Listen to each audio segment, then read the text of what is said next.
All right, good evening, everybody. Welcome to Grounded in the Light Geothermal for Connecticut Houses of Worship. My name is Terry Eichel, and I am the Executive Director for the Interreligious Eco-Justice Network, a faith-based environmental group in Connecticut. I would first like to open with IREJN's Land Acknowledgement Statement. We acknowledge that Connecticut, Algonquin for land on the Tidal River, is the traditional home of Mohegans, Pequots, and many other tribes. We are grateful for our Native people's care for their home and will strive to preserve it for the next 7 generations. IREJN works with religious communities in Connecticut on environmental issues, with a special focus on environmental issues that intersect with other areas of need or inequity. For example, we help religious communities implement energy efficiency and clean energy measures. We also help them plant vegetable gardens, pollinator gardens, and fruit trees.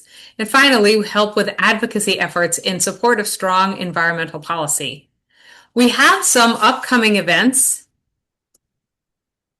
Excellent. Including our legislative prayer breakfast at the state capitol on Earth Day on Wednesday, April 22nd, and our annual Earthkeeper dinner on Wednesday, May 13th at the Pond House Cafe in West Hartford. We would love to have you at one or both of these events. Information is on our website. I also want to highlight our I Care About Climate and Creation postcard campaign, which is going on right now. We ask houses of worship to sign up to host a postcard session after service. We ask each person to send just 3 postcards, one to the governor, one to the state senator, and one to their state representative. Once your house of worship signs up, I will send the contact person enough postcards, postcard stamps, and talking points to help you get started. This evening, I am pleased to partner with GreenerU, a company that specializes in decarbonization through energy efficiency and clean energy measures. IREJN has presented webinars on energy efficiency and heat pumps and solar and battery storage. All of these can also be found on our website. So I'm very excited to round out this series on energy efficiency and clean energy with one on geothermal. And in fact, IREJN was just honored this morning at Connecticut Green Bank's annual environmental awards with a community engagement award for our work in this area. So I will say there are lots of great organizations and people and community groups doing this work even in this time. And so I hope that you are able to reach out, find those folks, and build a network of people making positive change.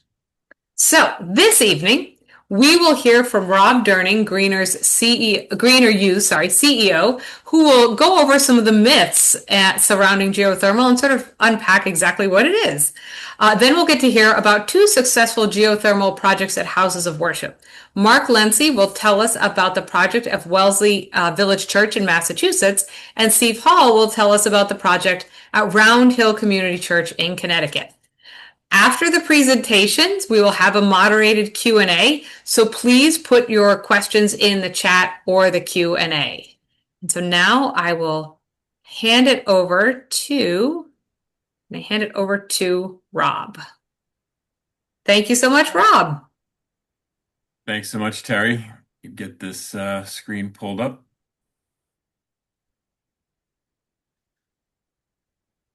All right, did that switch over okay? Perfect. All right.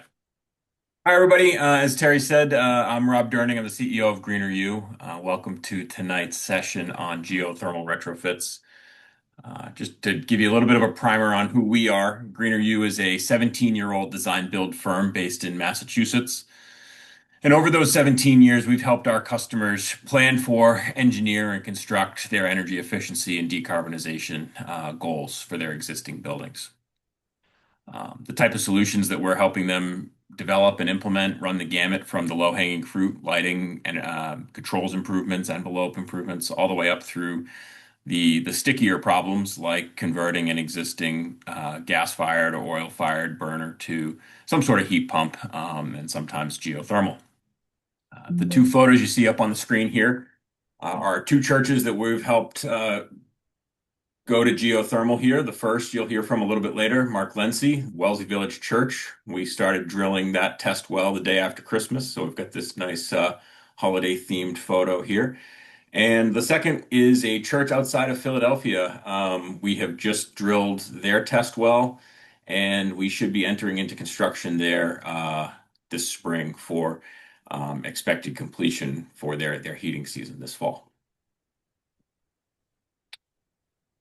So, the challenge that we're seeing out there right now is an existing building challenge. I think by and large we have figured out uh, how to economically design net zero new construction buildings.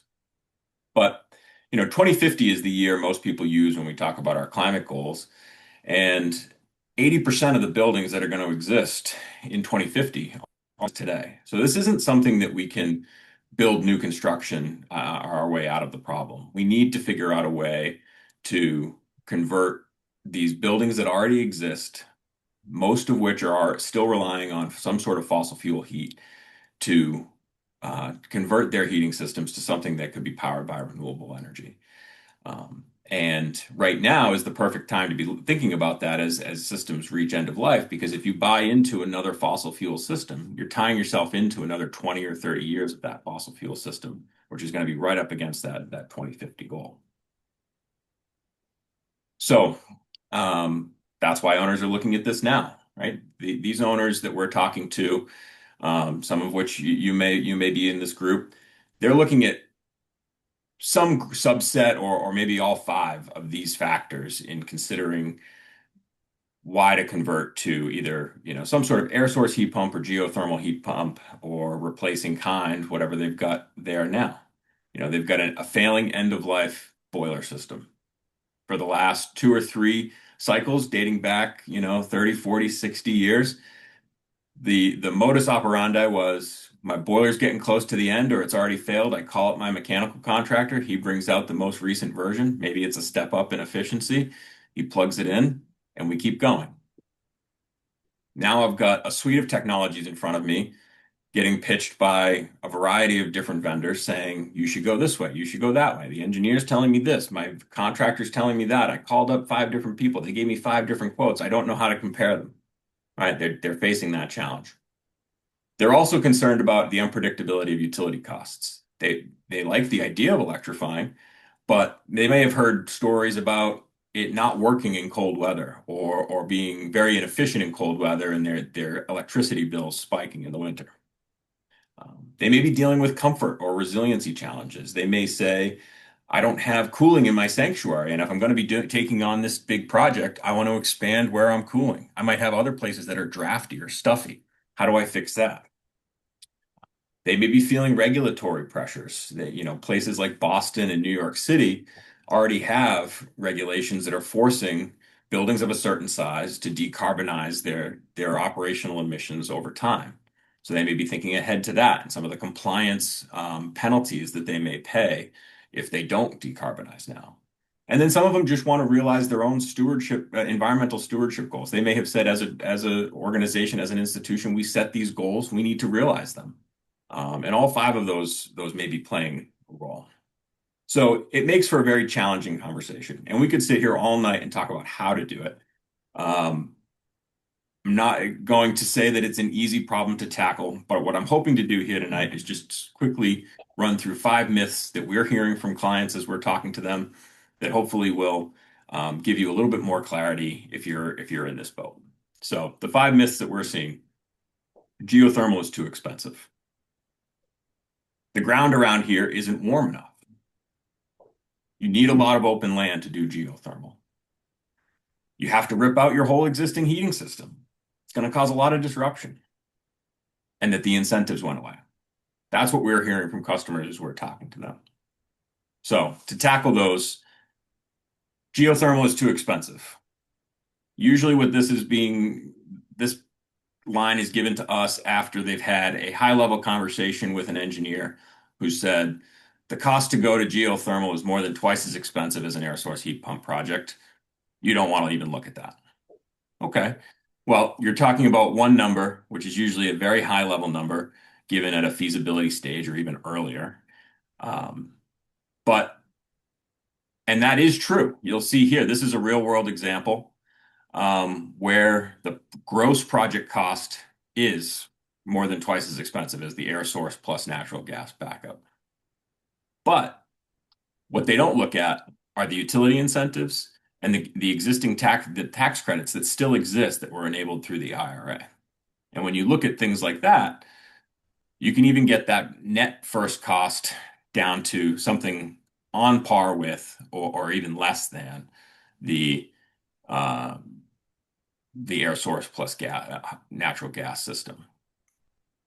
But some people turn away just after they hear that one number and never look back to consider the other option. The other thing we try to coach our customers on is to look at the total cost of ownership.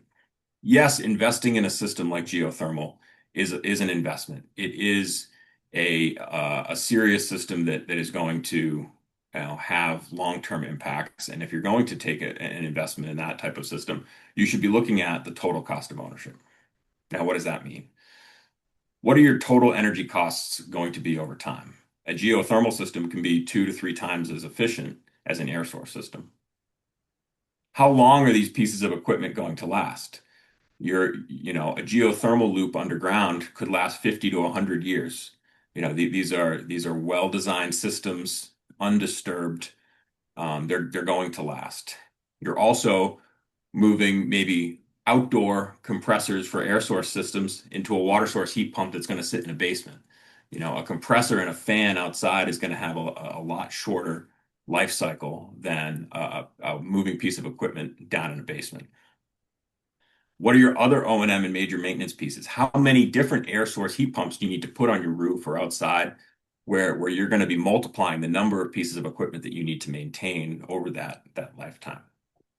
Like I said, consider the incentives and the tax credits that might buy down that first cost. What are your long-term compliance and penalty exposures? Now, right now, this is the first year where those compliance payments are due in Boston. They're going to ratchet up over time as we get closer to 2050. There's no perfect science to really calculate what those are going to be, but it's a risk that needs to be factored in, and we try to help customers do that. And so when you look at a total cost of ownership over 30, 25, 30, even 50 years, the longer you look out, the more geothermal is going to pay back. If you're having a annual expenditure out on maintenance and replacement and energy costs that is maybe half of what you might have with an air source heat pump, that's going to catch up in the long run. And what we try to do is present that in a transparent and probabilistic way with owners that say, nobody can predict the future perfectly over the next 25 to 30 years. But in 80% of cases, in 90% of cases, in 50% of cases, the geothermal system is going to outperform the air source system on a total cost of ownership over that time period. Myth number 2, the ground in New England isn't warm enough to do geothermal. Now, what people are usually thinking about when they say this is they're thinking about that magmatic zone out in Yellowstone where you've got those hot springs and you're close to that sort of geothermal energy that you think of when you think of the word geothermal. Geothermal is a bit of a misnomer. What we're talking about here is ground coupled water source heat pumps. And all we're really trying to do is find a stable medium to reject heat into in the summer and pull heat from in the summer or in the winter. It's very similar to what an air source heat pump is doing. An air source heat pump's just using the air as the medium to push and pull. And the reality is 31% of geothermal heat pumps installed in the US are installed in the Northeast because the ground is a very stable medium versus the air in New England that can have a 100-degree swing over the course of a year. We'll go from -5 in the winter to 95 in the summer. And manufacturers of these heat pump equipment have a really hard time designing really efficient systems across that range. So they pick a number right in the middle where they say this system's going to work really well at 40 degrees Fahrenheit, and it's going to lose efficiency the hotter it gets and the colder it gets. The benefit of using the ground as your medium to reject heat or try to pull heat from is that it's very stable year round. So generally speaking, you're talking about 45 to 55 degrees year round when you get below the frost line. So we're not going as far down to get towards that magmatic zone, but we're trying to use the ground as a very stable medium to heat that, and we can do that very well here in New England. Myth number three, I don't have enough land. This is the site you'll see here of the Wellesley Village Church that Mark will present on a little bit later. This is in downtown Wellesley, Massachusetts. On three sides, we have busy streets, and on the fourth side, we have a cemetery. We had a very tight site here. It took a lot of coordination during construction and a lot of thoughtful care during design, but we were able to design a system that got 20 wells on this site. And this is completely heating and cooling their entire building right now. So you don't need a lot of land. You need a thoughtful engineer who's going to listen, and then you need a good drilling partner who's going to be careful on that site and work with the church or your organization to figure that out.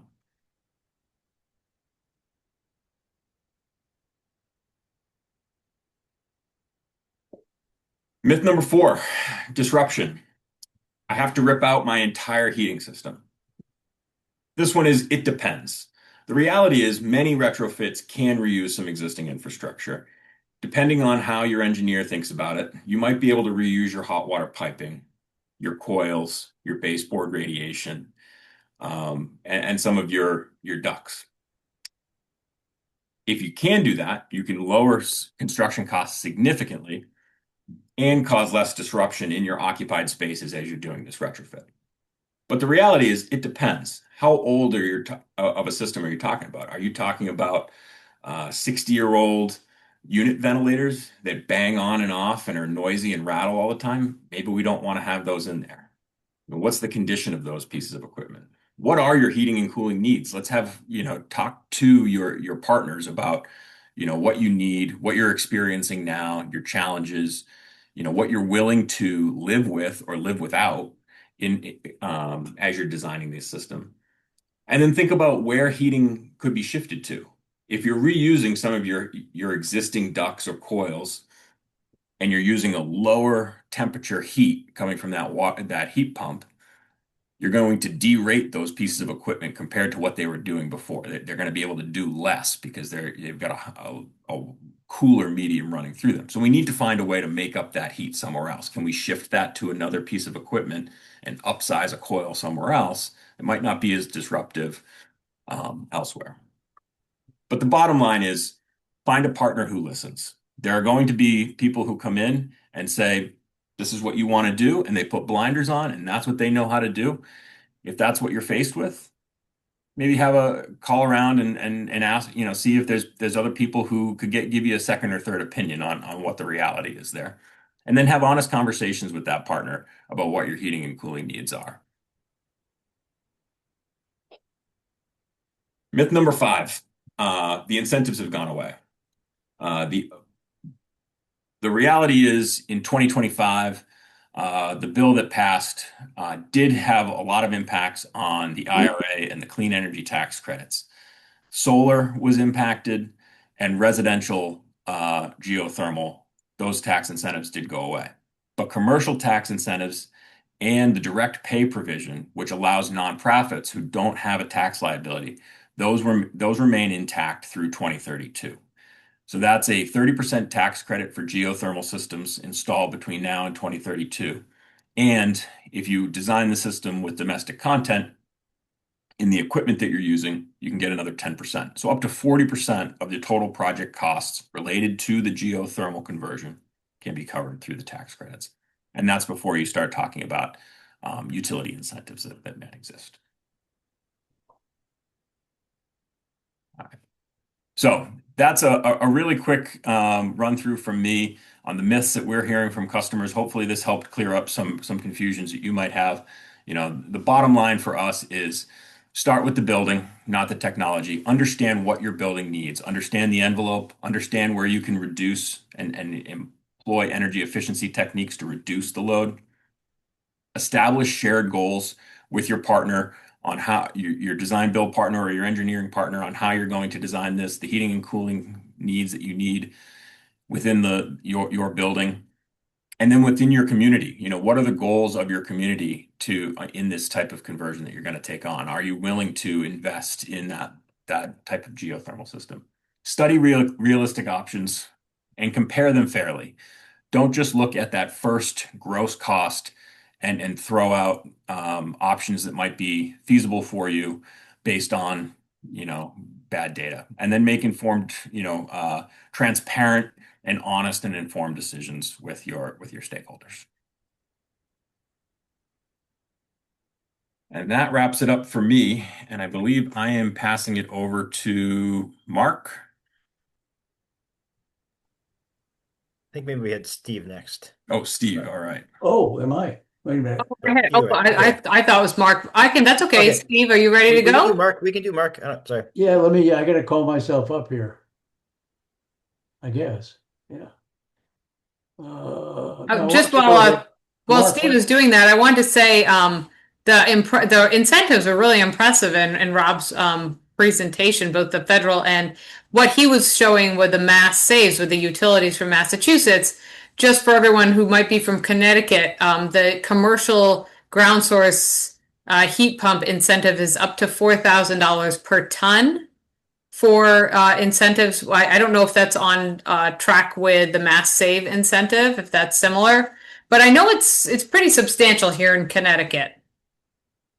That's it was $4,500 a ton when the in 2024, Okay. and it has been reduced slightly, so it's probably right in line with Connecticut. Okay, yeah, that makes sense.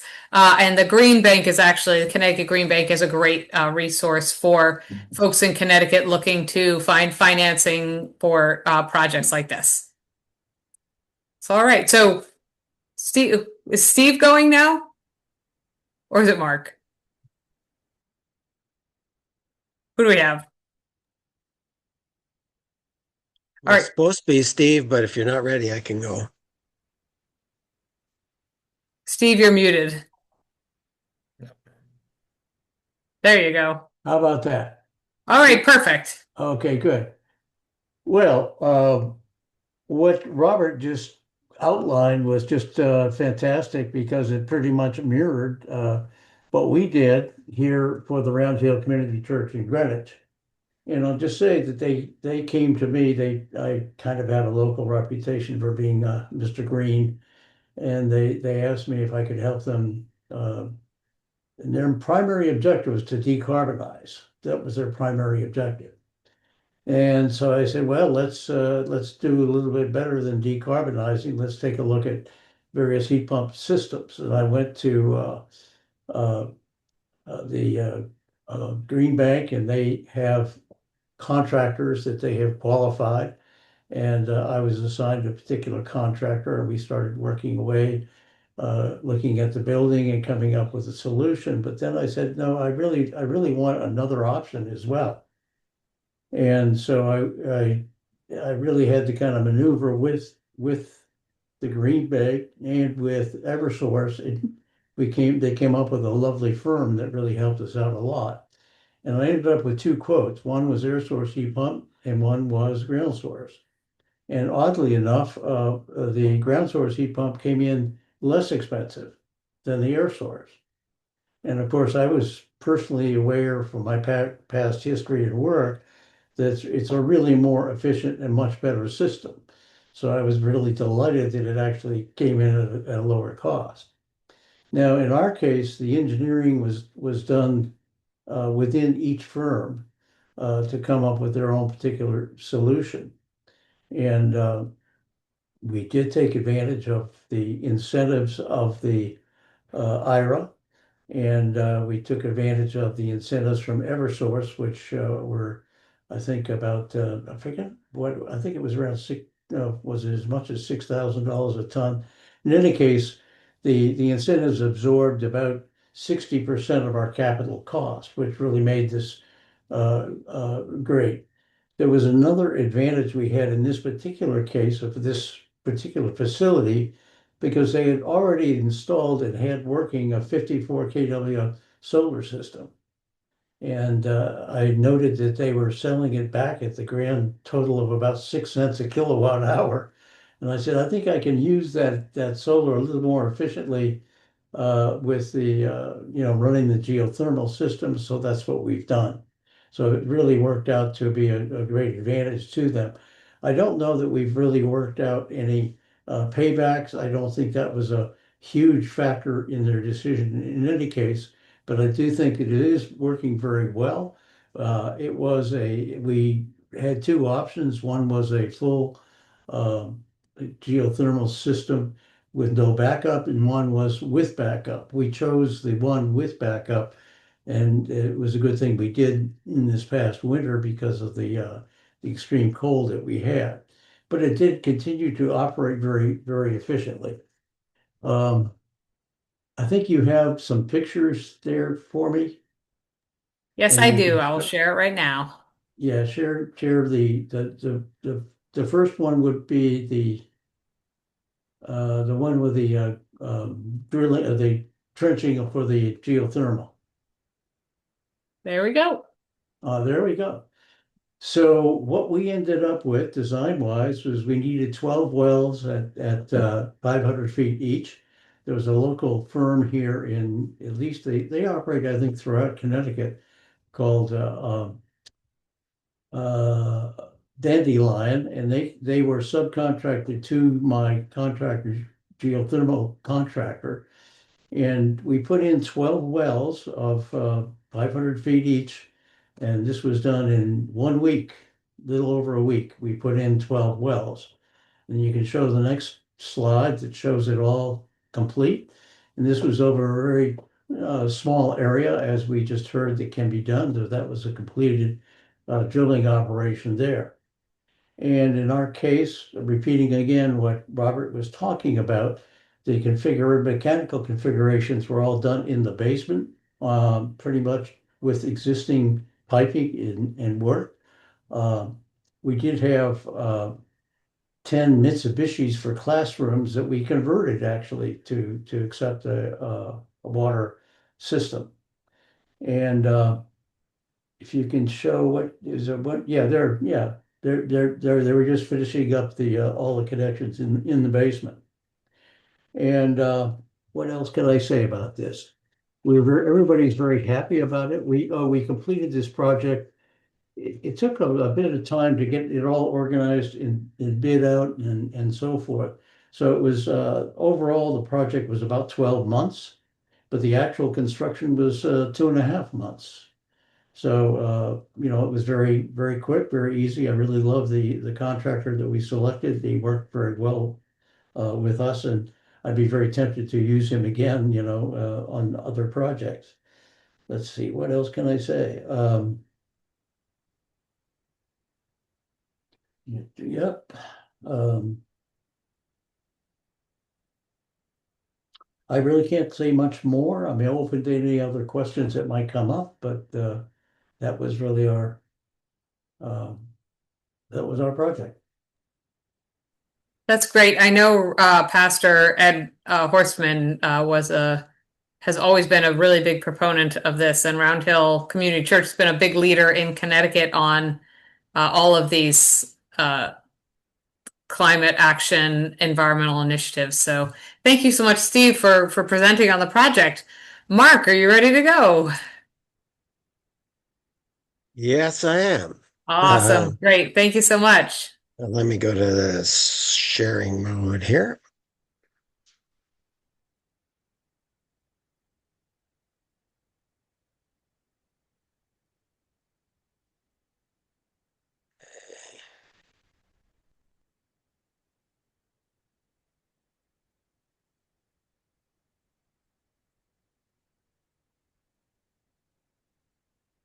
Well, I gotta get back to the beginning.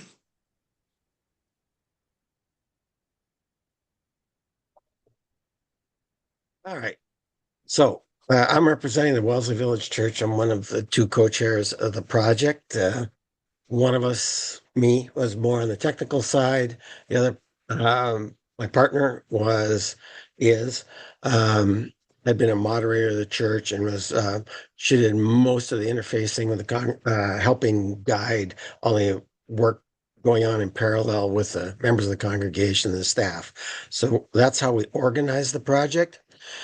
And since this webinar is more churches, I thought I would share with you a couple of interesting things, how long it took us to get here and the real numbers. So we did not wake up one morning and say, wouldn't geothermal be nice? And we started drilling well in 6 months. It actually was a 10-year journey for us. It started in 2014 when we took a small part of a capital campaign, and along with our church's commitment to environmental stewardship, like similar to what you just heard from Round Hill, you got to have that commitment to environmental stewardship to go through the work that's involved in doing this.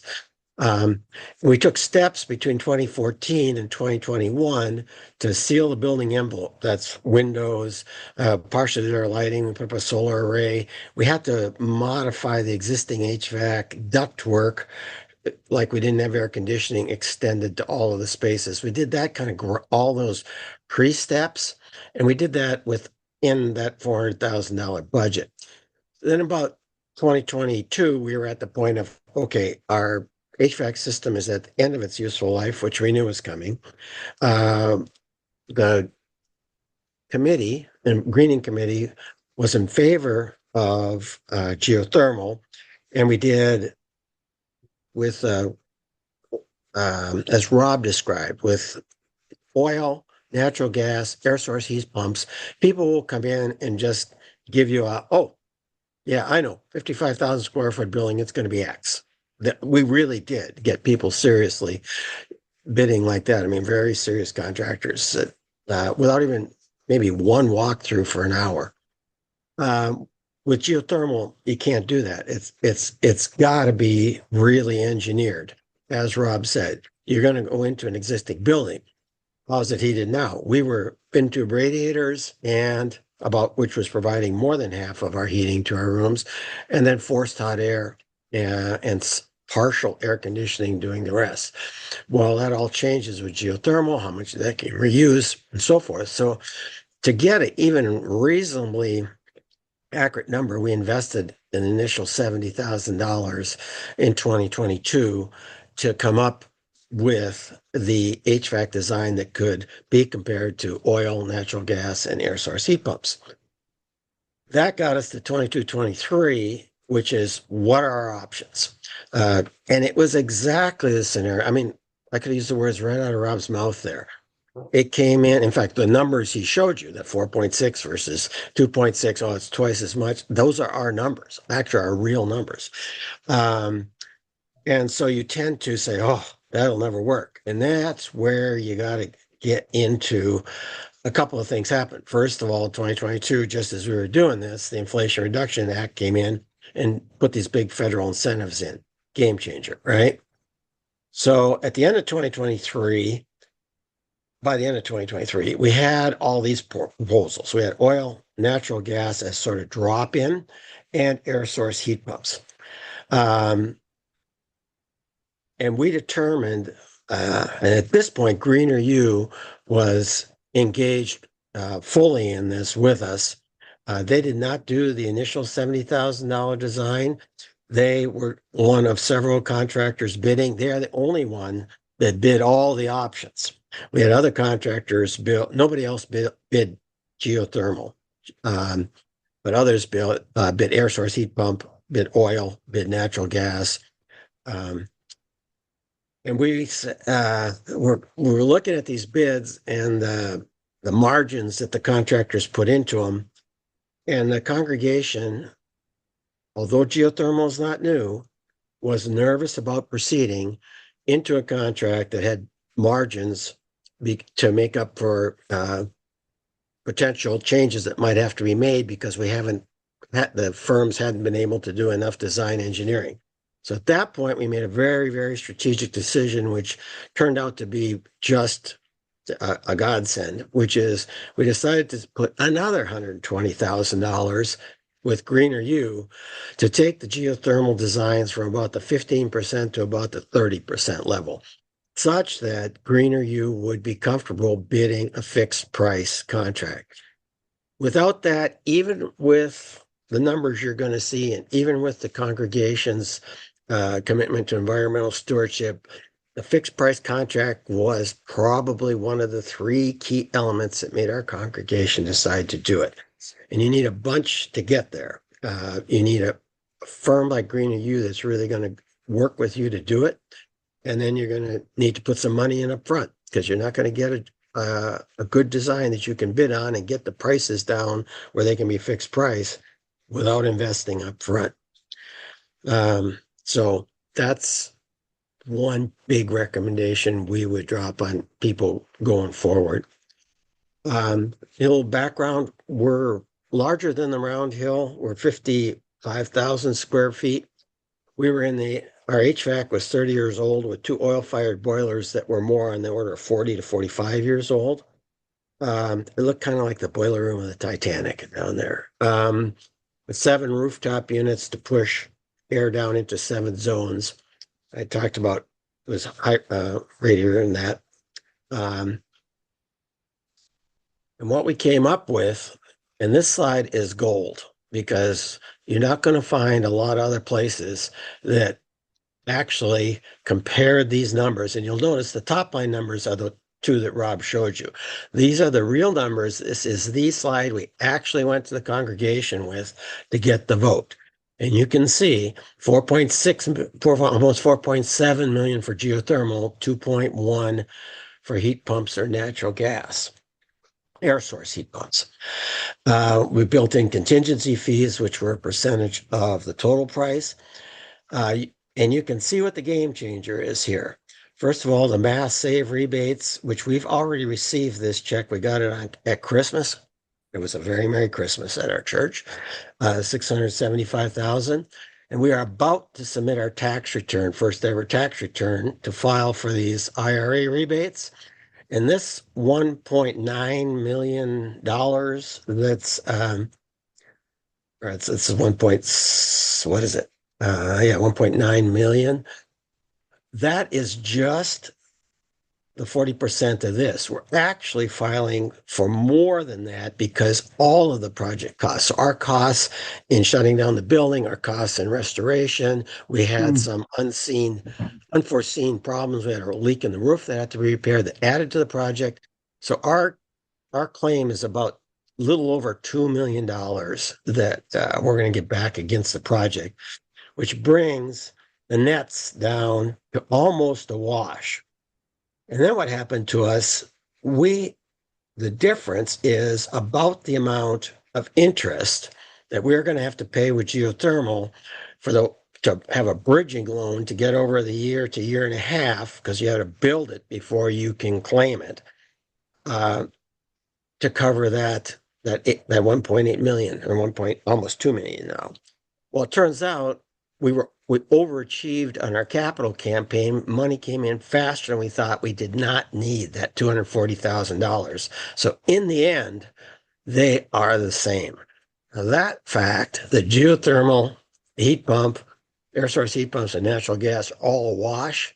And here's real live, no kidding, we built it, numbers that says that is truth. So that's a really important point. Okay. And as Rob said, the longer you go out with geothermal, the bigger the difference in cost of ownership. Okay, these were the numbers we did. Again, these are the slides we went to the congregation with to get the vote. This is what we predicted.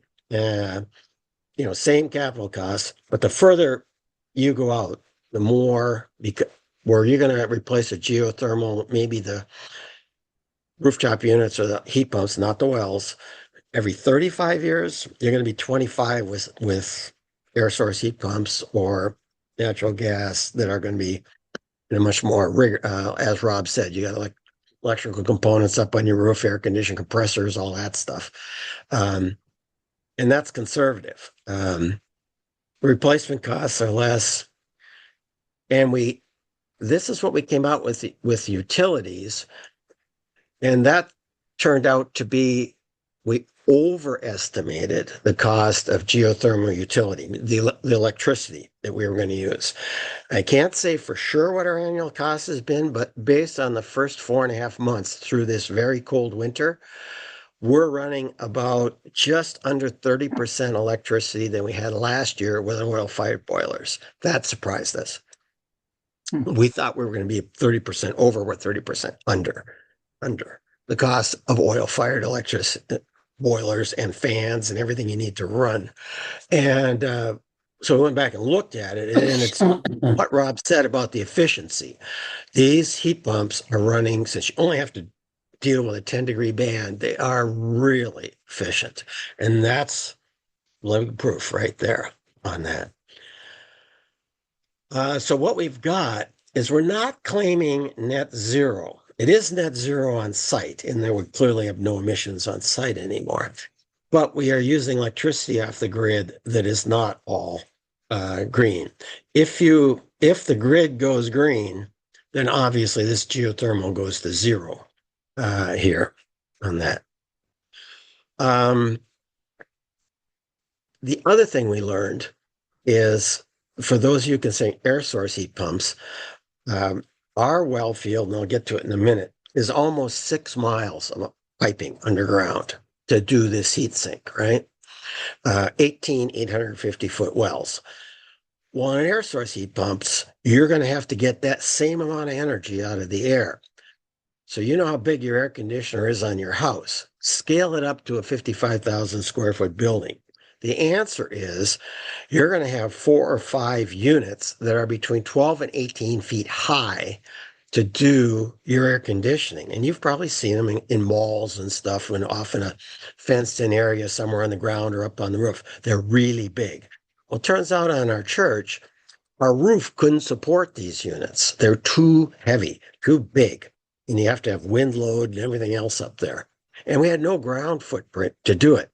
So air source heat pumps was an interesting discussion, but it was academic because it was not a viable option for us due to the massive size of the components. And would you want those sitting next to your church on a small piece of property or up on your roof? Well, it turns out Wellesley would have never let us put it on the roof anyway, because it had been an eyesore. So air source heat pumps died because of that. And that's why on my slide, we really only showed natural gas and geothermal. And then for churches that have to raise money, the way we went about it, same way you guys would probably go about any capital campaign. The bulk of it went here to modernizing the HVAC system, but we put in our other goals. So, which I'll show the numbers.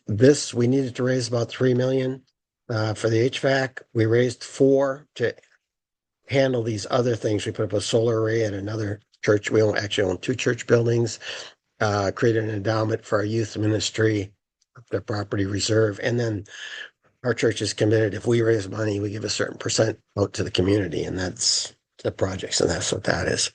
So that's how we went about the capital campaign. And we were very blessed to have the congregation behind it, which gets to the decision the congregation made. We started in October with weekly meetings, talk about it every Sunday, go to homes, go to areas, invite congregation and talk. The council was meeting almost every week for 2.5 months to get us to the point where we thought on December 10th we could get a congregational vote. And as I said, we went in with the natural gas and geothermal being awash with the rebates. We took a big breath because December 10th, it was after the election, but before the inauguration. And we took a deep breath and said, we believe that those incentives are still going to be there. And if not, but the congregation said, if not, we'll suck it up and we're going to do this anyway. And on December 10th, we got an 85% vote for the geothermal option. And we put the first well down in December 2024. The rest went in April and May of 2025. And we needed to get that first well down to verify our assumptions with the hydrographic data, how deep was the bedrock, what we're really going to get out of the wells, and so forth. Okay. So a couple of thoughts on the decision process before I get into what geothermal is. It was a 10-year journey. Even when we said we really, really want geothermal, it took us 2 years and $150,000 to get to where we could take it to the congregation with a fixed price contract, which, by the way, that fixed price contract worked. We did not overshoot it, and GreenerU didn't overshoot it. We did use up our contingencies for things we didn't anticipate. In that time that you're making this decision, guess what? The cost goes up. The initial bids were even for the other ones, the air source heat pumps, the natural gas, where they said, oh, this is going to be 1.2 million. Well, they all ended up in the $3 million range too. And that was due to costs going up, more detailed work saying, oh, it's more complicated than we thought. So beware. Unfortunately, church is, not a commercial organization. You cannot, or we can't make decisions overnight, and we can't be directive in nature. You have to get everybody on board. And to that end, if we'd have been able to go single source, which is what the two co-leads wanted to do, once we got engaged with GreenerU and the initial design work, we said, why are we even talking to these other contractors? But you can't do that with a church. So we did have to get comparative bids from other companies. Okay. And it was not a unanimous decision. So now we're going to get into what we actually built and how it works. This is the outline of the building here, and this is our driveway around the building. So these 18 wells went in underneath our driveway. That's how we got and in a little courtyard here. That's how we got into the footprint we had. And it goes no problem. The asphalt does not stop one of these drill rigs at all. It's through that in a heartbeat. And then 9 of the wells come in one side of the building, 9 of the wells feed into the other side of the building. They combine, and down below in the basement here in the center is where all the magic happens. We have 18 wells, 850 feet deep. The first well we drilled, which is this one up here, confirmed how much energy we would be able to put into the ground or get out of the ground. So we knew 18 was a good number. It's a closed loop. The water goes down and back up and back through the pumps. We're not pumping groundwater out of the ground and putting groundwater back into the ground. It's a loop. You may not be aware that that type of well is solid. So once it's drilled and the pipe is put down and up, it's filled with mortar. It's solid concrete so that you get good heat transfer to it. We only had, and Rob showed you that diagram where you got overburden and bedrock.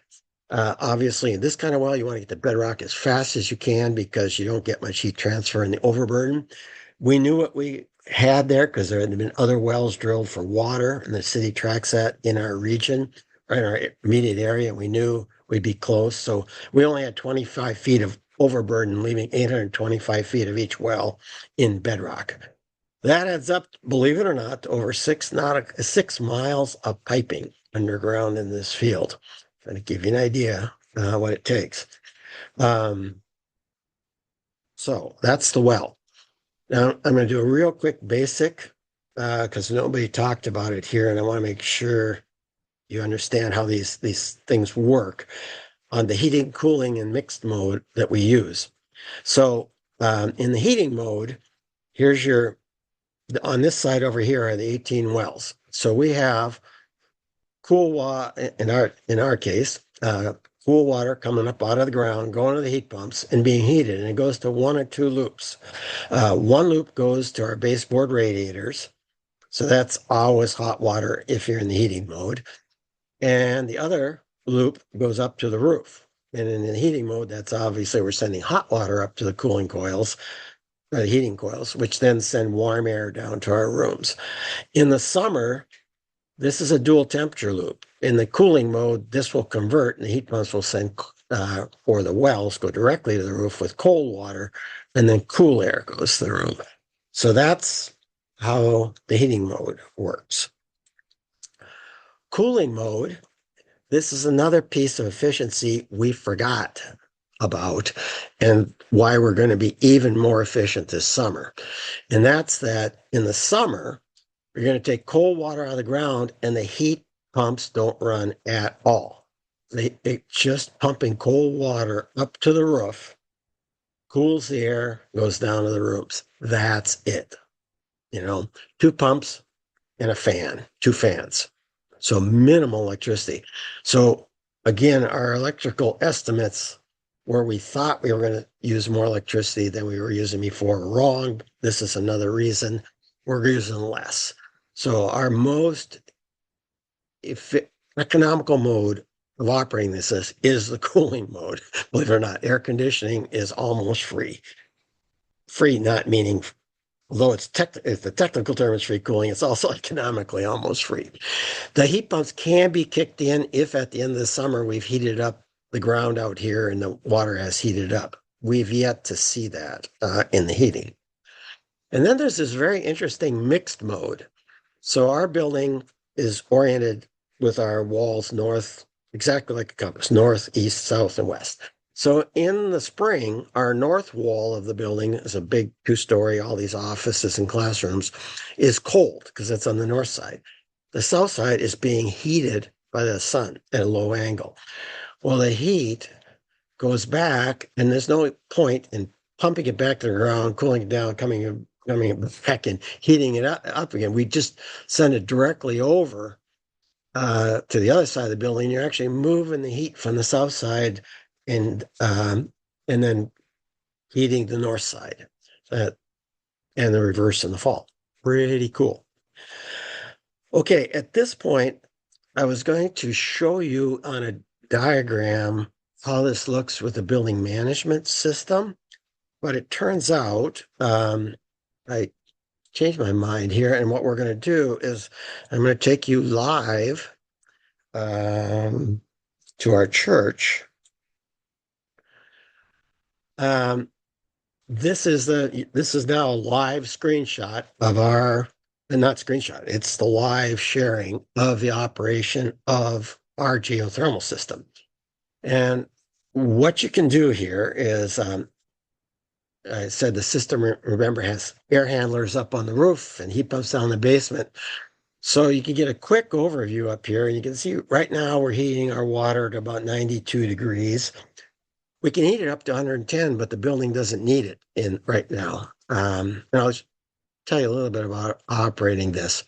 And this is a simple version of our air handling unit. This is what it really looks like up on the roof. And I'm showing you this because I want to convey another thing we did not understand how important it was going to be, was getting a modern control system like this. This thing will do everything except serve you coffee in the morning. But we have the outside air coming in, and it's being sucked in. This exhaust fan you see running here is sucking air out of the space, out of the room, so that you continuously have fresh air in there. This is a heat recovery wheel, and one of the energy efficiency devices that we have uses the moving air and recovers heat and energy. And then it goes through, right now it's heating. You can see that this is lit up red. It means we are pumping heat out to the rooms in the air mode. And this is going to our various, the VAVs. They're reheat units in the rooms. I can show you what the other one looks like. This one, instead of going to a bunch of, we have about 45 different rooms at the other area that area handle heats. And then we have the 4 big rooms, our sanctuary, 2 meeting rooms, and a chapel that are heated by this other. And here you can see we don't need to send a lot of heat to those rooms right now. And so these are only lit up 25%. And then I can drill down into all of this stuff and get information on all the settings, what everything's doing and all that. I can look at the floor plans of the building. So this is live what our first floor looks like. You can see we have, this is this is a great story. I'll tell you why that one's red there. It's too hot for its setting. Why is it too hot? One of the lessons we learned out of this is when you get a great control system like this, you actually find out what your HVAC system's doing. And we've spent about $50,000 to $60,000 repairing problems in the part of the HVAC system we didn't replace. Radiator valves that no longer operated, air dampers that are supposed to move that didn't move, thermostats that didn't function. And in this case, in this office, we had a reheat coil whose tubes were plugged.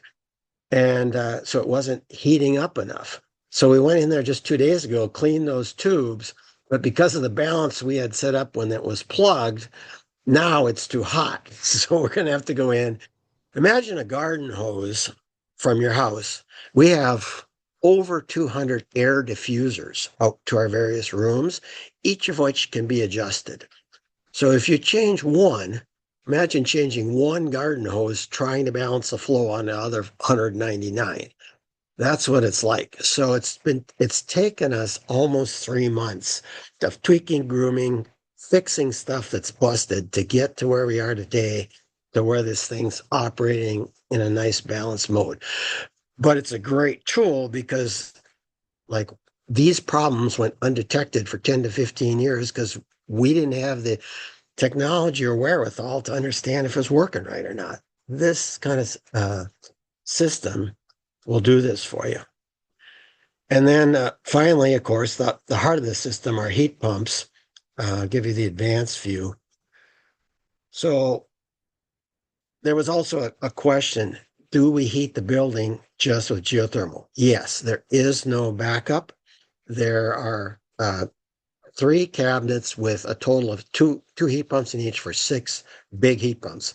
You saw the picture from Round Hill, like quadruple the size of their cabinets. Okay, they're about as high as I am, about 8 feet long and about 6 feet high and about 3 feet wide. 2 heat pumps in each. And right now, right up here, we're running at 13% capacity to heat it in this temperature we have today.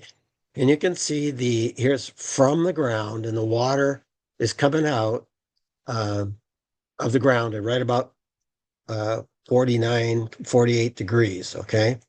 And it goes into the heat pumps. It gets heated up, and it's coming out at, you can see down here, 91 degrees going out to our radiators. We have one of those pumps running. And we're going at full flow at about 92 degrees, yes, out to the air handling units, which then heat the rooms. And you can go back and graph and anything you want. So there's a ton of information that even, we civilians can use. And then you have your service team can monitor this remotely. I'm obviously doing this from my house. So the whole business with with monitoring and operating it is actually really significant. And we underestimated the value of switching to a modern building management system. So I have one more lesson learned slide to finish with. So I had screen captures there, but I showed you the real thing. So this is my last slide. And this slide I've added in these last 3 months as we've been grooming the system. You definitely need to incorporate allowances for unforeseen objects. When we pulled the old rooftop units off, we found major leaks in our roof, and we're faced with a large, forget what it is. It's on the $100,000, but so like we ended up paying $60,000, $70,000 worth of repairs. That was within our contingency, which, oh, by the way, if you uncover any repairs you want to do, like our driveway got tore up, our vegetation got tore up, any repairs you do, that goes into that 40%, that total project cost that you can get the 40% rebate on. So we did more painting in the restoration than we probably would have done because we can get a rebate. Everything we do, we're getting, 40% rebate on it if it is directly related to the project. Investing in design work, we already said that was essential for us. Then here's the thing I was just talking about grooming. I didn't understand we were going to do this much. But this was still pretty intense work. And I've got to compliment GreenerU here. And this is not a paid announcement for them. That have stuck with, we're still in weekly meetings reviewing down to the last rotor control valve and actuator and thermostat and tweaking the last rooms to get everybody the way they want it. And both my co-lead and I and the church staff all really firmly believe that that last bullet I have there. And this was here in this presentation before I ever got asked to present for GreenerU. So this is actually from the heart.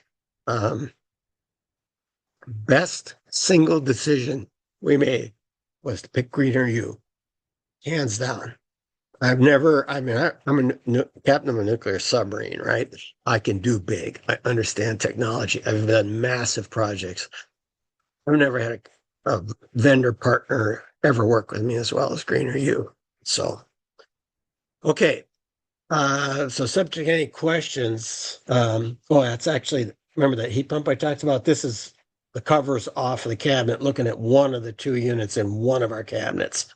There's not a lot to it. A big motor and a compressor and a heat exchanger with pipes coming in and out.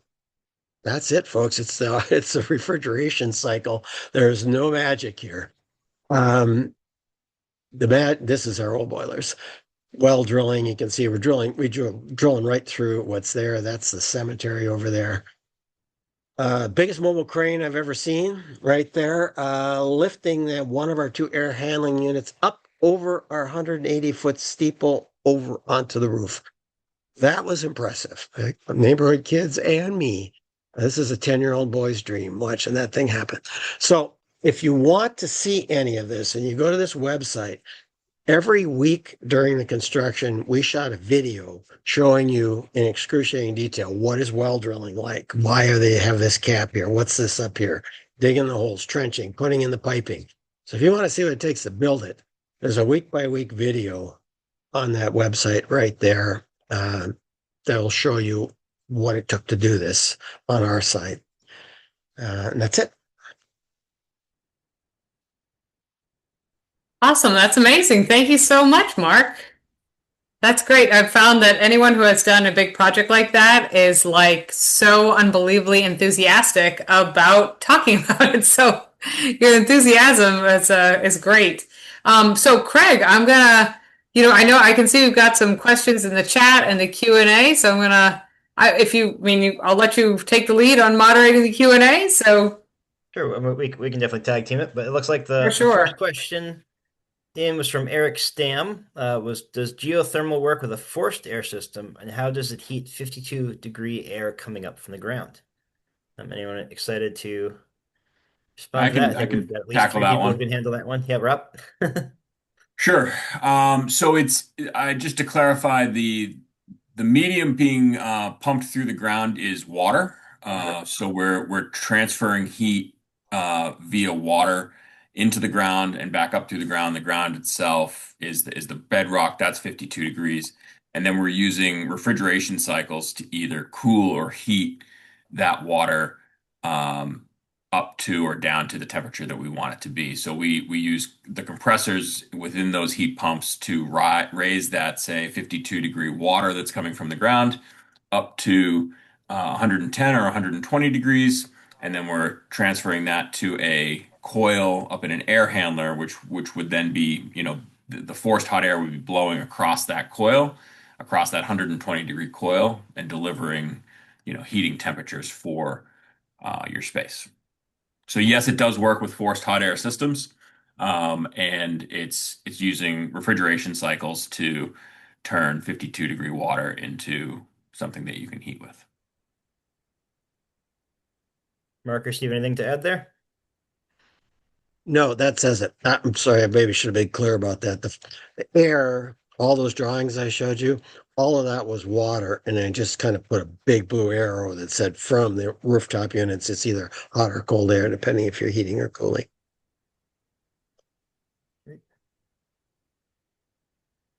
And then, Terry, do you want to do the next one? Sure. David from West Hartford was wondering, are there geothermal heat pumps that can produce 160 to 180 Fahrenheit degree water? Yeah, so I can answer that one as well. Right now, technology, it's not generally capable of heating water up to 160 to 180 degrees, where, that would be a one-for-one direct replacement of a boiler. Um, it's certainly something that may come down the road eventually. But as of now, you're generally talking about lower grade heat, something closer to the temperatures that you would want in your space. It's going to use less energy to heat water up to, say, 110, 120 degrees, and then use bigger, deeper coils to deliver enough sensible heat into the space.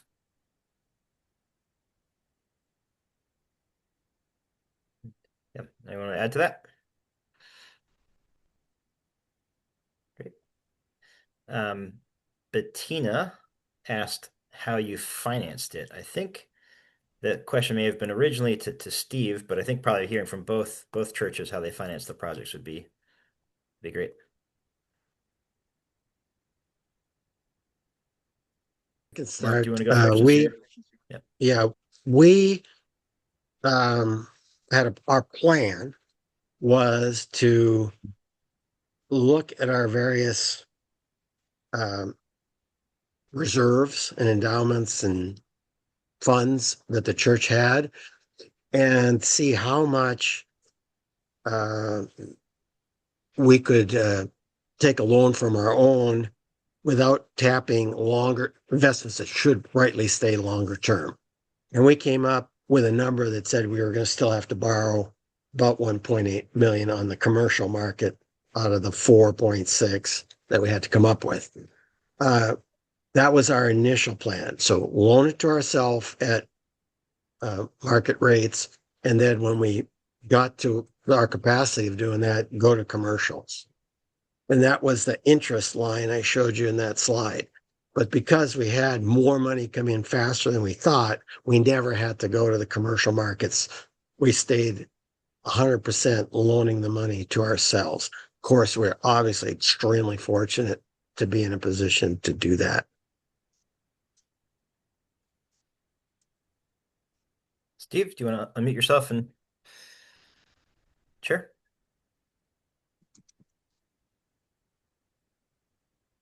You're muted, Steve. So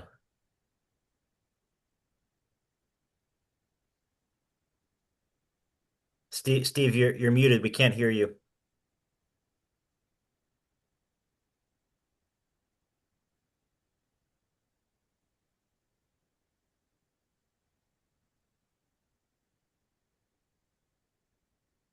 There, can you hear me now? There you go.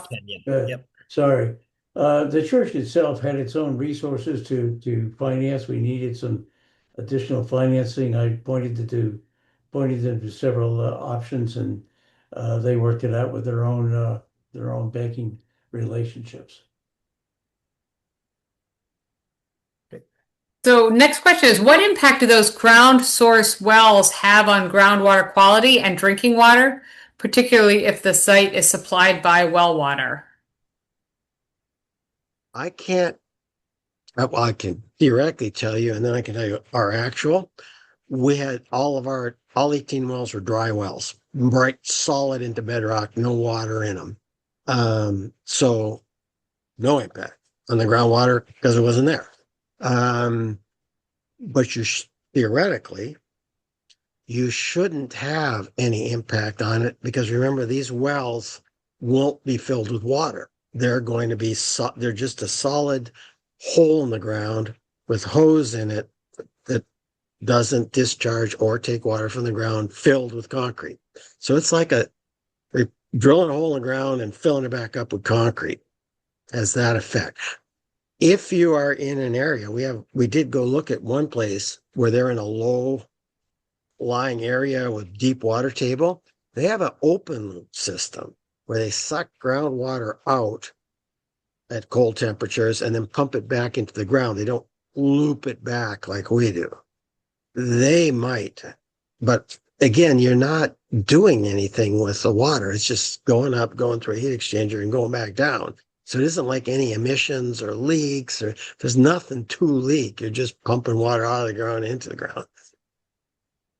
If you had that, and with ours, you don't have any interface with groundwater whatsoever. Great.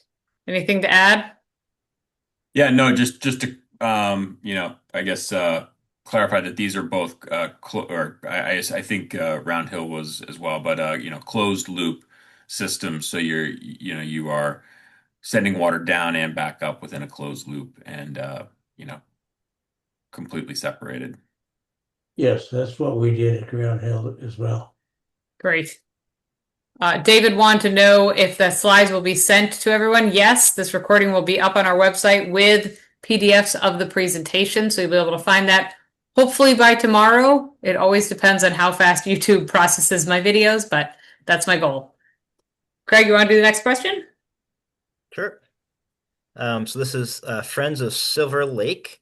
I live at Seabury Retirement Community. We installed 36 900 feet wells in 2017, activated in 2018. They had projected about 9 to 10 years payback on the $1.5 million investment, and actually hit that at 7.5 years.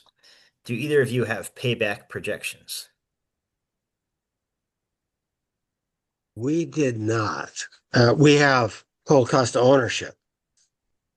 So in other words, we invested 4.6 million, actually 3 with the rebates, right? We're not going to save in 50 years $3 million versus some other system.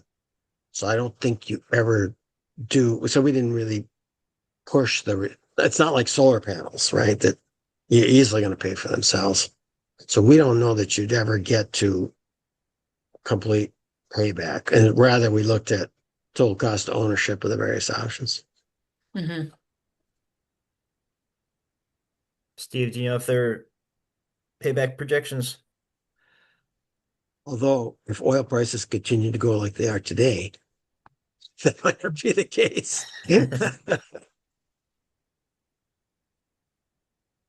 We utilized Eversource. There was a organization that they hired out, and they did various calculations, but I'm not sure that we ever got to a payback calculation. Their prime motivation, as I mentioned before, was just to decarbonize, and that's all I think that we did so far.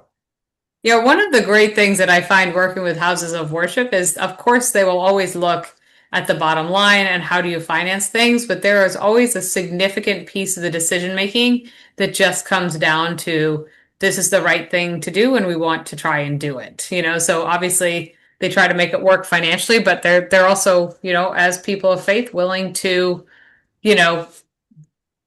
make sacrifices to make it happen. So that's a inspiring aspect of working with religious communities. Walter wanted to know how many families are in each of. Sorry? I just want to have one other point about the payback is that, again, you're comparing to what though, right? So like you have to have a heating system. It's like with solar panels, to your point, like you could forego not having an energy generation system on site. And it's really easy to look at the payback for that. But if the counter positive is just having no heating for your church for the next 50 years, that's not really a fair comparison, right? You have to pay for a heating system. And so again, you look at the total cost of ownership, this is in some cases, at least the least cost option. But sorry. No, that's perfect. That's a great point. Exactly. Walter wanted to know how many families are in each of your parishes and how much money did you raise in each of your capital campaigns to support the projects? 350 giving units in Wellesley Church and 4.1 million over three years, of which half came in the first 6 months. That was the big surprise. Steve, how about Round Hill? I really can't comment on the internal financing of the church. Oh, okay. All right. Um, But for churches, if any of you, we are willing to talk about anything. Absolutely anything. We will open the kimono and tell you anything to help you move along, whether you go geothermal or not. So if you want to know how we went, the details of our fundraising, you want to detail technologies, vendor, you name it. It's an open book if you contact us separately, offline. So Hale Smith had a next question here. Village Church apparently used existing hydronic and forced air systems. How much of the existing HVAC systems required modification, and how much had to be replaced with new? None of the radiators needed replacement other than the broken valves. They're 25 to 30-year-old motor control valves that operate, I believe it's 45 to 47 zones. About 8 of them are just dead, frozen, didn't operate, stuff like that. 6 thermostats that didn't operate. So broken stuff, that's the stuff we discovered after the geothermal system started operating. We had the building management system. We did not change. Remember, we had that 10 years before. We did add some ducting before we voted, which we would have needed if we'd gone gas or anything using forced hot air, right? We would have needed this ducting. We did add that additional ducting to get air conditioning to all of our spaces. But our existing building isn't big enough, doesn't have enough room for us to like discard the radiators and only go with hot air because you couldn't afford it and there wasn't any room to increase the size of our ducting. So internal to think of the envelope of the building, we didn't change the basics of the radiator loops or the pipes going up to the roof. What changed was once it got to those locations, we went from 7 air handling units, smaller ones, to 2 big ones. So obviously there's some plumbing right at the end there to get that. So yes, you hardly would call it a change. And we did need to run a second loop up to the roof because now instead of just 1 loop of water, like you would have had for heating in our old system, you have 2 loops. So a dual loop, one that goes to the radiators and one that goes up to the roof. So there was 1 loop of piping that was added that wasn't originally there. So I would say in the scale of the project, that's a small amount that went towards changing stuff. It was changing existing components other than the boilers to heat pumps and all the pumps down in the pump room. So that area is all new stuff, right? So what we changed, very little actually in the grand scheme of things. From the Round Hill Church, we actually had a a design build type contract, and the contractor was a licensed professional engineer. And bear in mind the building itself, I probably didn't mention it was a new building constructed, relatively new in the 1960s. I wasn't aware of any mechanical issues. We had no change orders for any mechanical issues at all. We did have a separate contract for the electrical conditions, which was outside his contract, which we paid for independently. And that's about it. Yes, we didn't have to we had sufficient electrical service to our building that we didn't have to do that. So it was wiring to the new components. We did have, if we were going to go to a complete backup system, we did have an estimate. We'd have to upgrade our whole service to the church. That was one reason we opted out not to do that. Just used it as a backup. Great. Thank you. Diane wanted to know, after the system began to operate, what type of maintenance is required and who monitors the system daily, weekly, monthly to ensure proper operation? Great question. Yeah. So, we talked to the heat pump guys and we're like, geez, we're trying to think about what service, what do we do on a daily basis? And the heat pump guy from Tennessee in his drawl puts his hat back and said, most people send a person down there once a week to look at what they're doing. Yeah, right. You don't physically have to go to them other than general prudential, well, once a week, you probably ought to go down in the heat pump room and just see if something's happening. There's alarms for everything. You'd know if the water was leaking, you know if the freon's leaking, there's all these alarms. So you really don't have to do much on a day-to-day basis. And so it's twice a year service for ours. One is a more extensive one a day where they come in, they change filters, belts and stuff like this. And then at the 6-month point, they just change filters. That's it. For routine maintenance, day-to-day, not day-to-day, but annual. So it's actually far less than our oil-fired boilers required.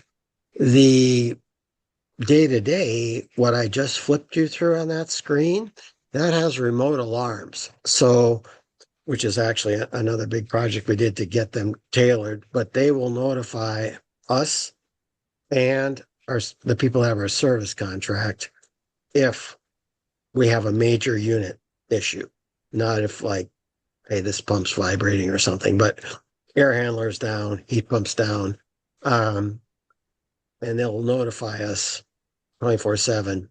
And then depending on how you set up, who's going to look at that, how often, which is also a financial question, right? If you want to have a service, or do you have a church member who's going to get up every 2 hours and look at this on a weekend? That will determine, who's looking for it. And then the routine stuff, let's see, I can share the screen again and show you. So again, this is live. You see this? If there's a major trip, it looks like from what we've seen so far,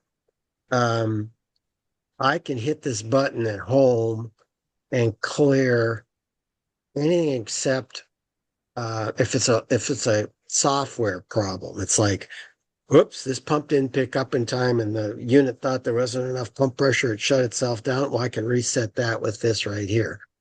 If something broke, and we've only had one thing break, and that was the power supply to one of these variable frequency fans in the roof. Obviously, we can't replace that from home. You're going to get it. You have to have a tech, and when the fan's off and it won't restart with this, then the technician's got to go in there, up into the building and find out what's going on. And we did have that happen once. On the Round Hill Church, we have a very capable facilities manager. He'd been managing all the mechanical side prior to us doing this project. And he occasionally would have or has had a little control issue. And the contractor has been very responsive at coming down and taking a look and helping him out as needed. But it's been virtually no maintenance. I see there's a couple of My heart just goes out to people that say control issue, because I've been living that for 3 months. And what it is, I'm going to elaborate a little bit on this so they set the proper expectations. You've got the manufacturers of the air handling units have circuit cards and controls for the air handling units. The heat pump guys have their things that make their heat pumps all work right. Then another organization, your control system team, has to design how the thermostats, the CO2 monitors, the pressure sensors, the outside air temperature sensors interface with these digital controls made by the manufacturer. And with all those bits and bytes flying around, you can, like one of ours, we rotate our pumps. We have 2 pumps. We rotate them periodically. Good engineering practice. Well, we didn't know that when those pumps shift, there's a brief drop in pressure and it's enough to trip the heat pumps off. So you discover that, and then you got to go change control systems to say, hey, heat pump, go A, don't change in the middle of the night on Sunday. B, when you do it, tell the heat pump so the heat pump keeps running. That kind of stuff.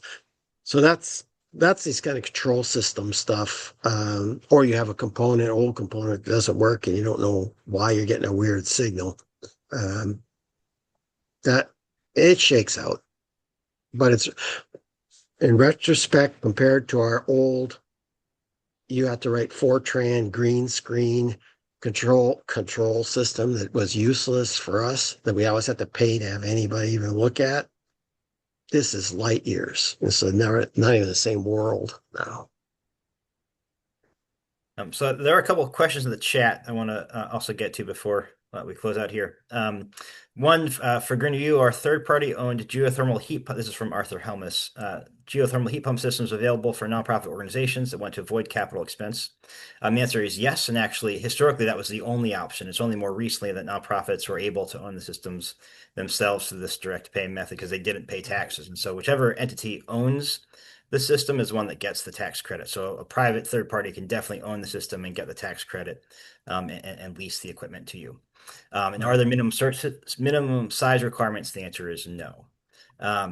Terry, do you want to? Well, I feel like the next question was it says, does the Green Bank have a lease feature for geothermal like it does for solar? And that's from Ron Capozzi. But I feel like that's actually very related to the question you just answered, which is essentially how can a nonprofit or a house of worship install a geothermal system without that upfront capital cost? And so my answer to Ron is the Green Bank isn't the one that offers any leasing at all. The lease programs are through the solar companies that install the solar, right? They're third party. The Green Bank has different financing options like their CPACE program, which is a commercial based program.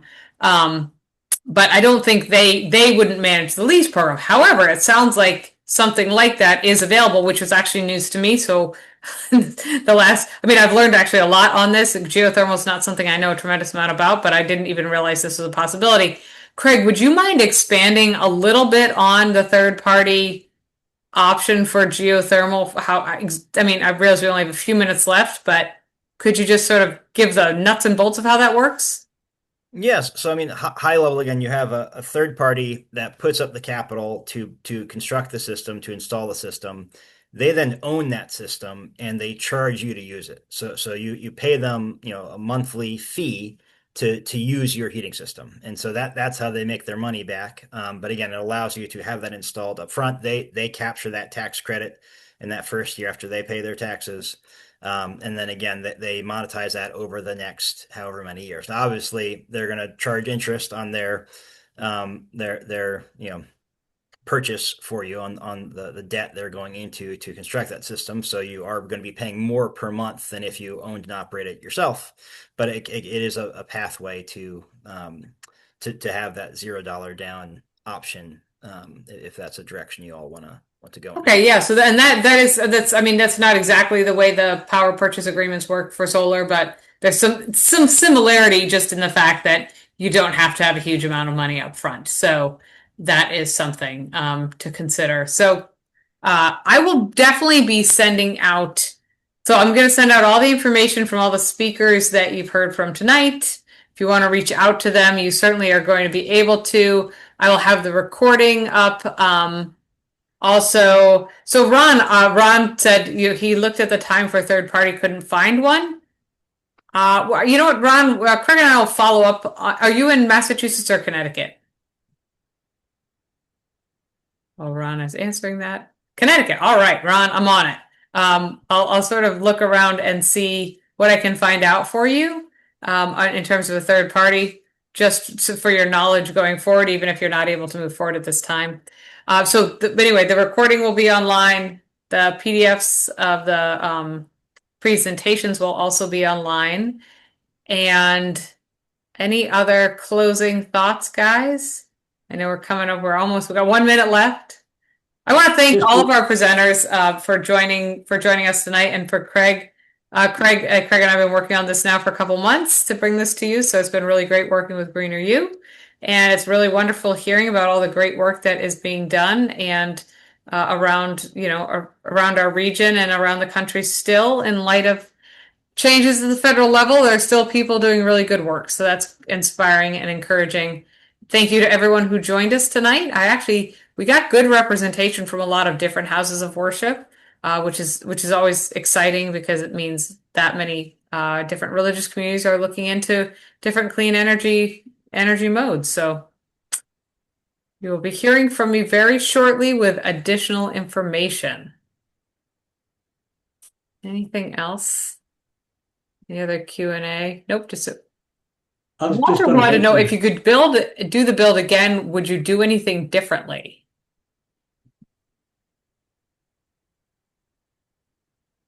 But we're at 8:30, so our surprise, not surprise, what took more effort than we thought I might try something different in how I approach the congregation to do this. But as far as the construction phase, design, phasing of it,